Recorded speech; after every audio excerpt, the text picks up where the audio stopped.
هتصدقوا ان اللي حصل في الطفل احمد بتاع شبرا الخيمه كان ورا منه طفل، وايه الغرض؟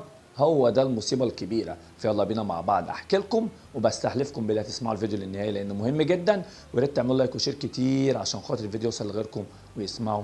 ويلا بينا مع بعض احكي لكم ايه اللي حصل. اللي حصل يا سيدي زي ما قلت لكم ان اللي قدامكم ده اسمه طارق، اتعرف على احمد، وطبعا ده قلته في فيديو قبل كده وهتلاقوني مشيره لكم تحت، وكمان هتلاقوه في البايو عشان خاطر لو حد مش عارف يسمعه هنا يسمعه هناك على البرنامج الاحمر. ايه بقى اللي حصل؟ اللي حصل ان هو بعد ما اتعرف عليه كانت الحكايه اصلا اكبر من كده بكتير، ان طارق كان متعرف على طفل تاني موجود في دوله الكويت ولكنه مصري. اتفق معاه ان هو هيجيب اطفال وهيعمل زي ما عمل في احمد بالظبط، بس كان الموضوع على احمد بس، او يعني واحد بس. وبالفعل طارق اتعرف على احمد ده واخده وعمل اللي عمله، وطبعا ده كله عن طريق فيديو كول ما بينه وما بين الولد اللي هو كان بيكلمه اللي عنده 15 سنة من دولة الكويت، وهو مقيم هناك بس هو مصري مع والده. المهم طبعا النيابه العامه طبعا بعد ما كانت بتساله طب ايه اللي حصل بالظبط وعملت كده ليه؟ قال لهم ان هو اتفق معاه ان هو هيعمل كده مقابل مبلغ مالي وهو قدره 5 مليون جنيه، وبعد ما عمل كده ونفذ طبعا كان طالب فلوسه. التاني قال له لا، انا مش هديك الفلوس طبعا الا لما كمان تعمل كده في طفل كمان. انت متخيل؟ طب ليه بيعمل كده؟ طبعا تم يعني القبض عليه والانتربول سلموه طبعا لمصر هو ووالده، وحكى بقى كل حاجه. قال ان الموضوع مش موضوع كده ان هو طبعا يعني بيخلصوا وياخدوا الحاجات اللي جوه، لا خالص.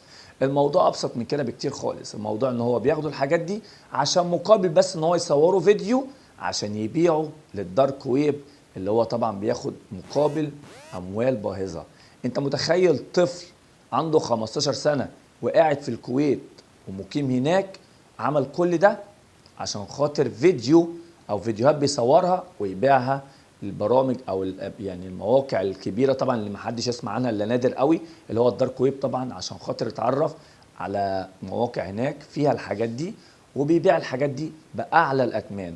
وطبعا اتفق مع طارق لانه واحد غلبان، يعني ممكن اي حد يضحك عليه بكلمتين. فبالله عليكم اوعوا تسلموا نفسيكم لاي حد يشتريكم بحاجات ملهاش اي لزوم. وصدقوني الفيديو مهم جدا جدا. خلي بالكم، راقبوا تليفونات ابنائكم وراقبوا افعالهم وراقبوا هم بيصاحبوا مين وبيمشوا مع مين برضو، وهفضل اقولها عشان خاطر ما نرجعش نزعل ونقول يا ريت اللي جرى مكان. حسب الله ونعم الوكيل. طبعا انا مش عارف طفل عمل كده ازاي بالدماغ دي، عمل كل ده مقابل بس ان هو يصور فيديو. يعني هو مش عايز الحاجات اللي جوه، هو عايز بس يصور فيديو عشان يبيعه.